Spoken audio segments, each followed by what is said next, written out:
Welcome to Archive West Texas. I'm your host, Gordon Wilkerson. Today we're continuing our conversation with Helen Jarman, and specifically in this episode we're going to be discussing her husband Ed. Ed Jarman was an educator in West Texas for many years. He spent some time at Texas Tech. He also taught at Friendship High School, and when Coronado High School opened in Lubbock, he was a founding member of the faculty there, where he spent the balance of his career teaching chemistry. And advanced science. Pardon? And also advanced science. Also advanced science.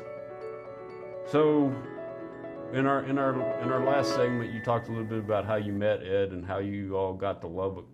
Talk with us about. He's a native of Palmyra, Tennessee.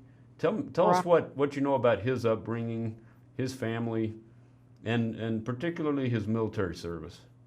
Well, his family, he was the oldest of 10, and with his family, I sort of helped raise his youngest brother and his youngest sister. What I knew about them beforehand was nothing. And the first time I met them was after I came back from Pennsylvania, where I had spent the summer as a counselor at a girls' camp. And I just came on the train down to Nashville, and he met me and took me to meet his family. And that was the first I really knew anything about them. So tell me about his parents. Well, they were lovely people, loved their grandchildren, I can assure you, to a great extent. Tobacco farmer was what their livelihood was. Right. So Ed went to high school in Palmyra? No, he would have gone to high school at, Yellow Creek. Yellow Creek, okay. Which was near Aaron, Tennessee. And then he was at University of Tennessee in the ROTC program before he began, before he joined the Army? Well, their whole unit, I think, was taken in at that time. So tell us how old he was when he enlisted and where he served in the Second World War. Oh, I think, I don't know how old he was, Gordon. He went to Fort Benning, Tennessee. Fort Benning, Georgia, I know is where he went to jump school. He was a paratrooper, yeah. Had some time at one of the colleges up in New York as part of the Army training program. And then he was deployed ultimately to the European theater? Right. So talk with us about his role in the D-Day invasion. Well, he was scheduled to jump before the invasion into an area to mark where the gliders would come in. And the gliders never got there, but they jumped and had about 2 or 3 days, I think it was 3 days now, that the paratroopers in his group were on their own. They hadn't even joined up with any of the others that had invaded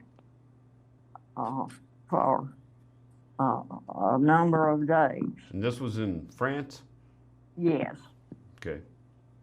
So they had to Not, avoid the enemy and somehow get together and wait for the invasion.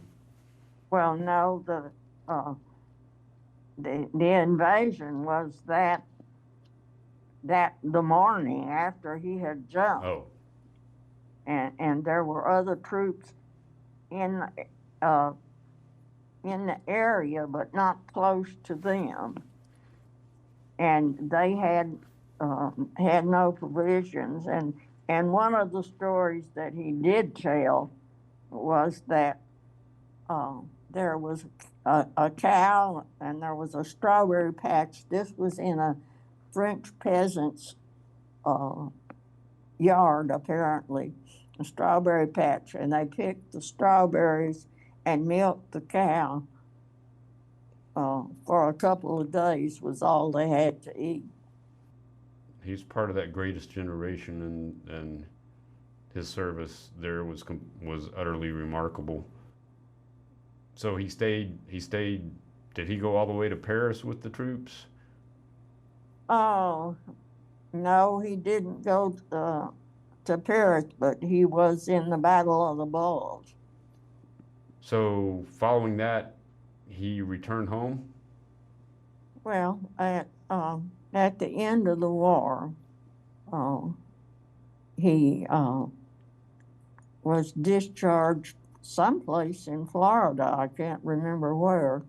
He was discharged, and I don't know whether he was even back home as such or whether he went back straight to the university. I'm not sure on that.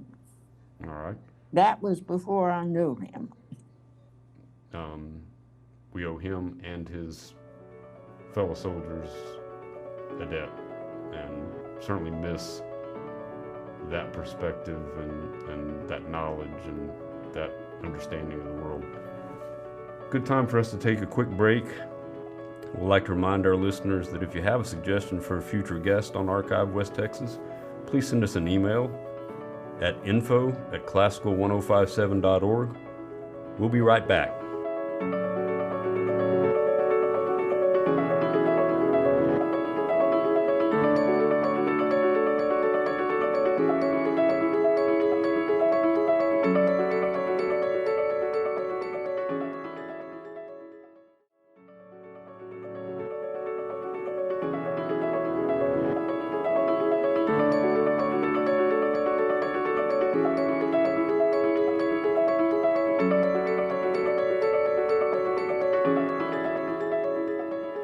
Welcome back. We're continuing our conversation today with Helen Jarman, talking specifically about her husband Ed, and I'd like to spend a little bit of time talking about his teaching in Lubbock. He was at Tech. He was also at Friendship High School, and then finished up his career at Coronado High School. Talk us briefly through each of those turns and what he taught at each place and what you remember about those opportunities. Well, his first teaching career was in the ag education program in Tennessee, and at Tech, he was teaching dairy science of several classes. I can't remember exactly which. And at Friendship, he taught several different classes at first, and then chemistry towards his last time there. And at Coronado, it was all chemistry and advanced science. So how did he make the transition from ag science to chemistry and advanced science? Well, he had a lot of chemistry in his ag science classes. And it was just such, and when he got his master's degree, he had some more science and chemistry classes. So what was it like to go to Coronado High School when it was a brand new school? Well, I really don't know. I, I was never over there with him very much, but I guess in a way it gave, since it was new, gave him a way to uh, lead the way he wanted to. I think I remember at his funeral Katrina saying that although she didn't always understand it, he talked frequently about the beauty of chemistry. What did he mean by that? I really don't know, Gordon. Um, Gordon, I can share from my background in food services, even cooking and recipes are chemistry. And just the way that when it was done right, everything came together so beautifully. That's what I believe Dad was striving for his students to appreciate. Just that beauty is chemistry done right. Well, and he wrote some recipes, particularly pecan brittle, uh, in uh, chemical terms, and had the class use that as a lab experiment. I do for that. That's a practical lab experiment. Yes, Gordon, for some people it would have been pecans, but for Dad it was protein inclusions in a glucose base. There you go. All right. And he was also he either founded or was very instrumental in founding a scholarship for Willie McCool, who was one of his students. Right. And is it still in effect, do you know? I believe it is. I don't know, but tell us how he got acquainted with Commander McCool and Well, he was one of Ed's students, and Willie helped Ed in the lab at Coronado, and he was it was founded in after Willie was died, of course. Yes. For the outstanding chemistry student at Coronado. Well, it's a very thoughtful and meaningful memorial for Willie, and I don't know. That's a good question. I'm not sure whether it's still there, but I would certainly assume it is. I know they renamed the track at Coronado for Willie McCool. Right. We just passed Memorial Day, and I can't think of Memorial Day without thinking about Mr. Jarman being out at the cemetery leading a memorial service or taking care of the flags. Tell us about his work in that type of volunteer role. Well, he was a member of the Purple. Of course, he was a member of the Purple Heart, and he was also a member of Veterans of Foreign Wars, and they had an honor guard that would give a gun salute at veterans' funerals if the family requested it, and they also had a program about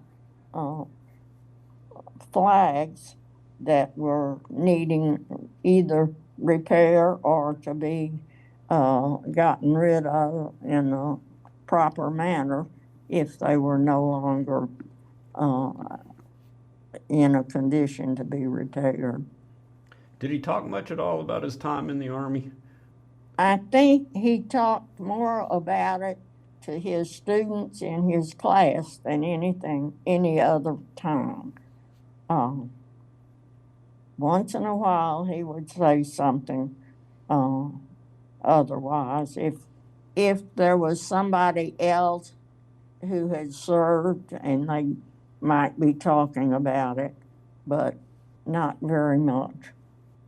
We'll take one last break here and then come back and conclude with some final thoughts. Again, I'd like to remind our listeners that all of our episodes of Archive West Texas, including this show, are available on demand in our station app and also on our website at classical1057.org. Thanks for listening. We'll be right back.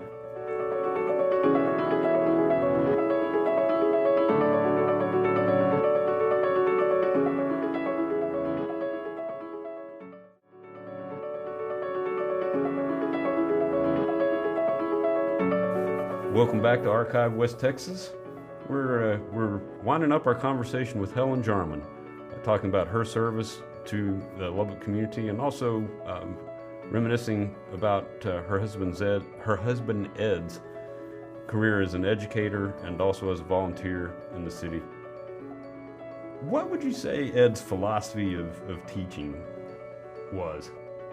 Well, I know he expected his students to do their best, and he wanted it to be something that they would do willingly and not feel compelled about.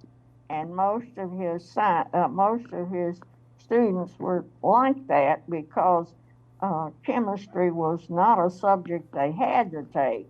It was something that they would choose. And he tried to make it interesting.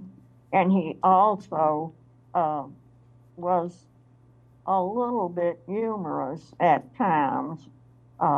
His statement about me was that I invented carbon.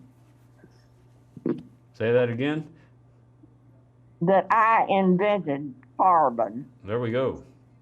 Turning his toes. Okay. Who are some of his students that he remembered the most, or that you remember the most? Oh, I can't remember names much now except Rob King. But at one time,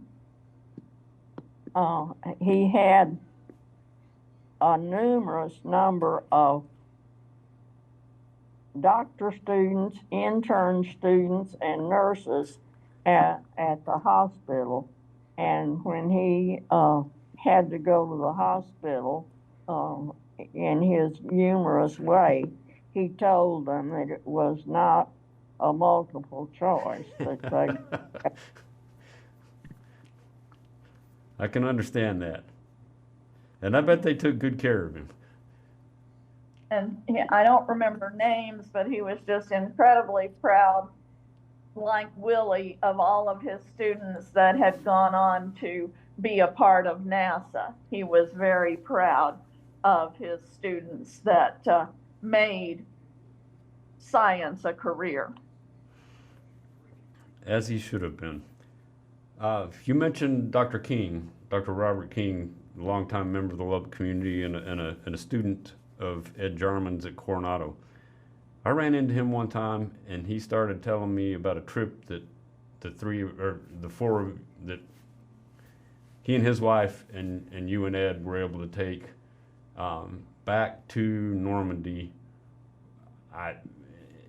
Tell me about how that happened, because as I understood him to tell it, you all participated somewhat reluctantly on the front end, but that it became one of the joys of your life by the time you were finished. Right, it was. At first, I really don't know why Rob was so interested in the totalness of that war, but he was, and he was just putting Ed into the totalness of it, and the stories that Ed had told had impressed him, and he was